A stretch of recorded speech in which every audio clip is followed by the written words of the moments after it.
Irmãos, nessa tarde eu pretendo falar sobre a masculinidade bíblica. Sobre a masculinidade bíblica a partir de um livro específico que foi escrito por um autor chamado Douglas Wilson.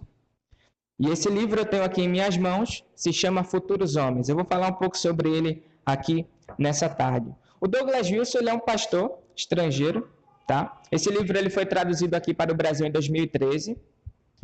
Foi publicado e traduzido para o português nesse ano.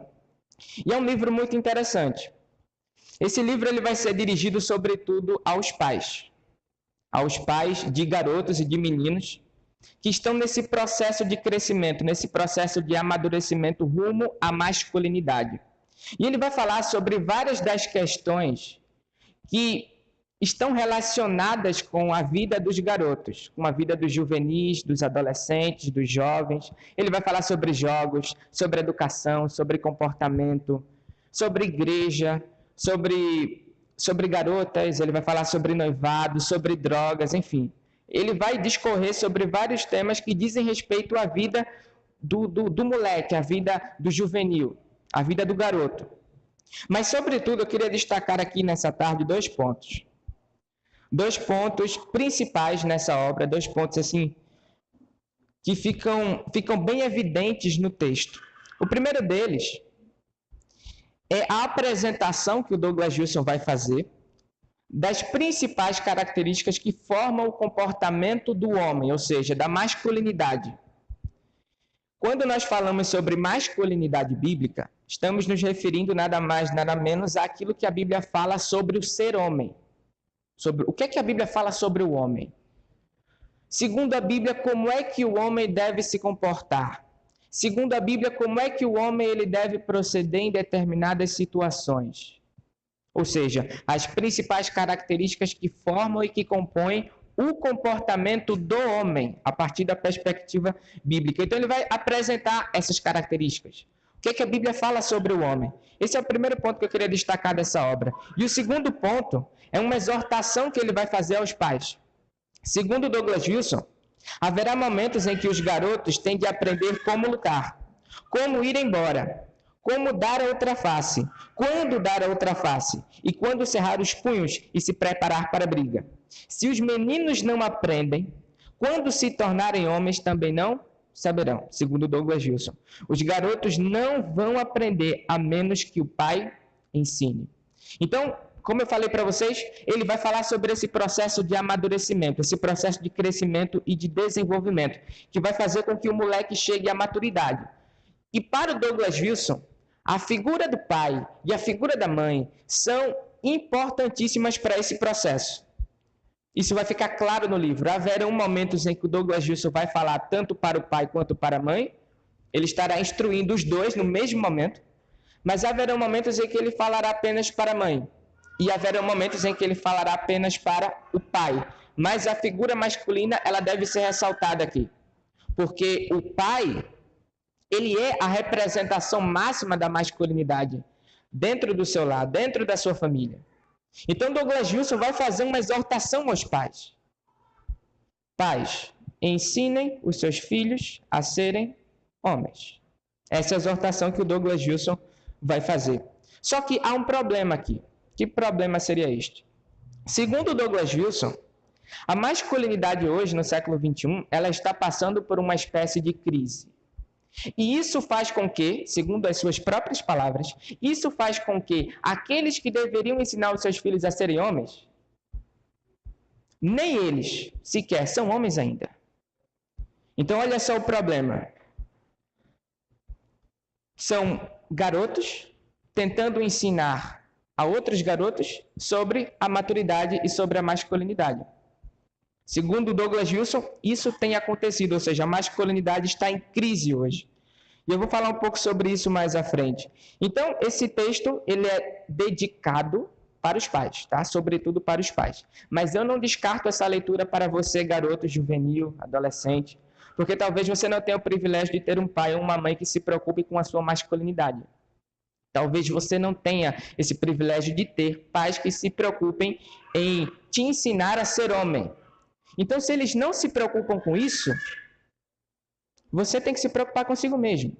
Você tem que se preocupar em ir atrás dessas características, aí você vai ter que mergulhar no texto bíblico. Ir atrás dessas características e depois tentar e se esforçar para desenvolver essas características em si mesmo. No texto bíblico, sempre extraindo os padrões da masculinidade que a Bíblia nos apresenta. Agora, você pode utilizar o livro do Douglas Wilson como um auxílio durante essa jornada, durante essa caminhada, durante essa aventura. Então, eu acho que esse livro ele é interessante também, além, claro, para os pais, ele é interessante também para os garotos, para os juvenis, para os adolescentes. Mas eu também não descarto essa leitura para as garotas. Sim, eu também não descarto essa leitura para as garotas. Por quê? Eu explico. E é muito claro. Vocês sabem que aquele capítulo de Provérbios que fala sobre a mulher virtuosa, ele não foi escrito para uma garota. Ele foi escrito para quem? Vocês sabem?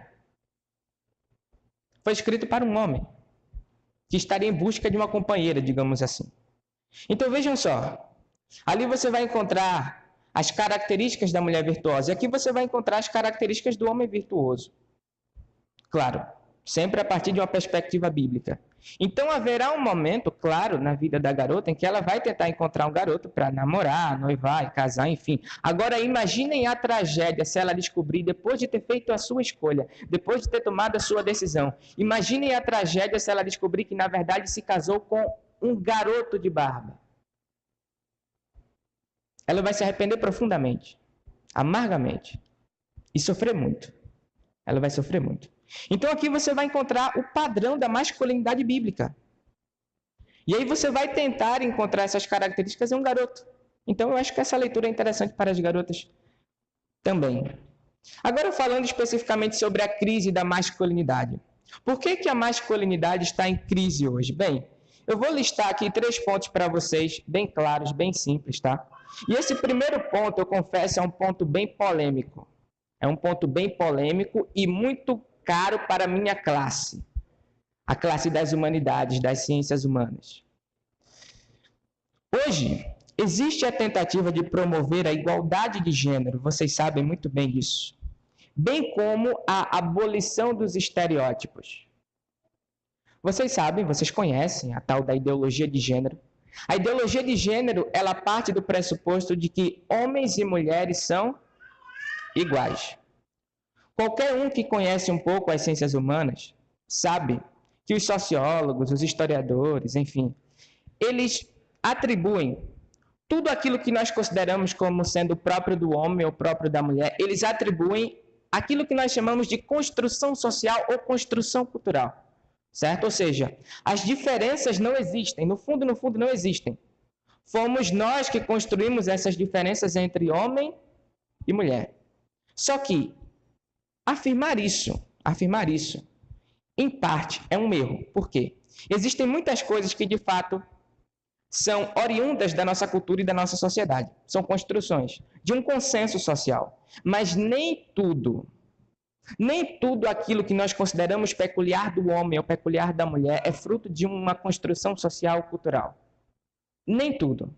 Se vocês estudarem um pouco a biologia, vocês vão perceber que aqueles que estudam os cérebros, eles afirmam enfaticamente que o cérebro do homem, ele é categoricamente diferente do cérebro da mulher. E o cérebro da mulher é diferente do cérebro do homem. Isso significa que a mulher, ela possui determinadas tendências inatas consigo que o homem não possui. E o homem, por sua vez, também possui determinadas tendências inatas, ou seja, ele nasce com elas que a mulher não possui. Biologicamente falando, neurologicamente falando, homens e mulheres não são iguais. Homens e mulheres é mais fácil assim pela fisiologia, né? Dá para perceber claramente que não são iguais. Mas hoje em dia, muitos intelectuais negam isso. Mas não se enganem. Não se enganem. Não é porque eles adquirem ou se revestem de uma roupagem de intelectualidade que eles estão certos. Não é por causa disso. Então, a biologia, ela afirma categoricamente que homens e mulheres são diferentes. Não são iguais. E quando você vai para a Bíblia, você percebe uma coisa. Deus, ele atribui ao homem e à mulher responsabilidades e funções diferentes. Diante da família, por exemplo. Então, biblicamente falando, homens e mulheres não são iguais. Biologicamente falando, homens e mulheres não são iguais. Mais uma vez eu repito, existem coisas que de fato foram geradas pela nossa sociedade, pela nossa cultura, mas nem tudo. Nem tudo. Por que é importante nós afirmarmos isso? É muito simples. Quando nós aceitamos essa ideia de que homens e mulheres são iguais, quando nós aceitamos essa ideia cegamente, nós perdemos de vista de que existem coisas que são próprias do homem. E existem coisas que são próprias da mulher. Certo? E isso faz com que, segundo Douglas Wilson, você ensine o garoto da mesma maneira que você ensina a garota. E isso é um problema. Porque determinadas coisas o garoto tem que desenvolver por causa da masculinidade e a garota não tem que desenvolver essas coisas. E determinadas coisas que a garota tem que desenvolver, o garoto não tem que desenvolver. Por quê? Porque fazem parte da feminilidade. Então é um problema na educação que é gerado por esse pressuposto igualitarista, que diz que homens e mulheres são iguais. Então, segundo Douglas Wilson, isso é um problema. Se ensinam meninos e meninas como se não houvesse nenhuma diferença entre eles, então estão criando problemas, segundo ele. O problema que estão criando é a destruição da masculinidade nos garotos. Eu estou falando sobre a crise da masculinidade. Mas eu queria abrir um parênteses aqui. Eu afirmei que homens e mulheres são diferentes. Ok, tudo bem.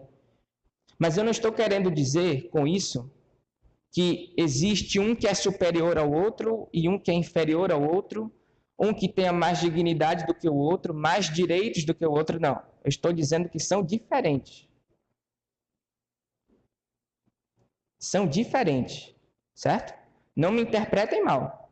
Eu não estou dizendo que um é superior ao outro, não. Só estou dizendo que são diferentes. Mas ambos foram criados segundo a imagem e semelhança do Senhor. Ambos possuem a mesma dignidade diante do Senhor.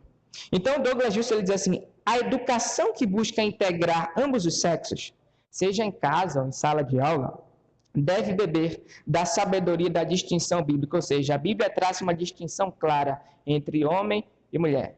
Você deve exigir do garoto uma masculinidade que, evidentemente, você não vai exigir da garota. E você deve exigir da garota uma feminilidade que, evidentemente, você não vai exigir do garoto. E essas distinções, elas precisam estar bem claras. Bem claras.